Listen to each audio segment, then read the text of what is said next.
think, I mean, on the one hand, you kind of knew that it was coming.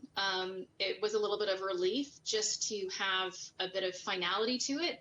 And that way you can start rearranging and planning. But it was really tough. I think it also depends on where you are in your career. It's a very different experience if you're just starting out. Actually, perhaps the delay just gives you that extra year for development. But if you're on the other end and you're looking to retire, I mean, there were a lot of thoughts going through my head, just thinking, wow, okay, am I going to commit another year to this? Knowing in the back of my head, there are just no guarantees anymore in terms of whether things are going to go ahead. And I had to make that decision that, you know what, I would rather try and be ready than risk watching it from home. So you have decided to compete this year. How difficult has it been, both physically and mentally, for you and other athletes to keep going during this pandemic? It's been really tough. I mean, it's been tough for everyone, regardless of, your job or your position.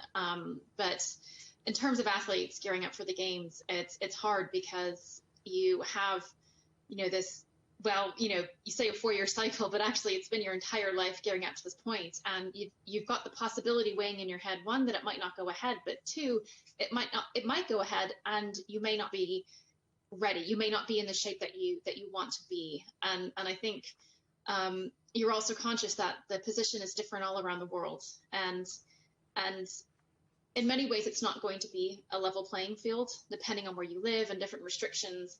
People have simply had different access to training and to coaches. And so you are dealing with all those factors. On top of that, there's a very weighing issue of money and sponsorship and not being able to make a living from what you're doing. So there are huge pressures for sure.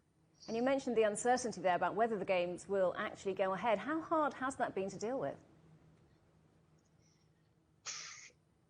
It's always easier when you have a solid yes or a solid no. But I think what everyone's realizing is actually there's just never going to be as much.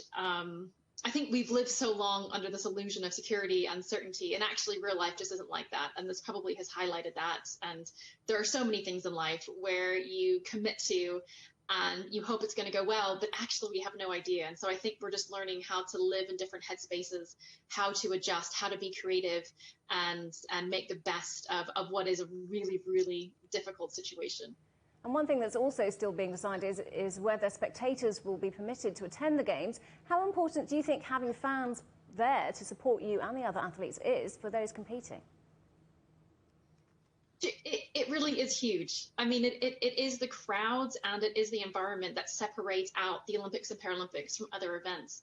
And I think, from what I've read in the media, it's looking pretty unlikely that international spectators are going to be there. And that's tough because I'm not the only one that has walked this journey. My family has walked it with me.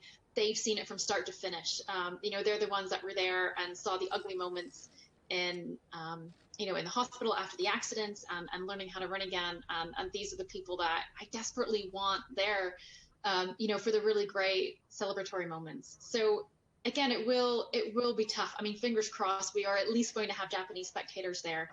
But again, I'm just bracing myself. I have to be ready for anything. And I have to remind myself that it's probably not going to be the same experience as any other games, but I still think it is going to be fantastic. And I would rather them go ahead looking a little bit different than not.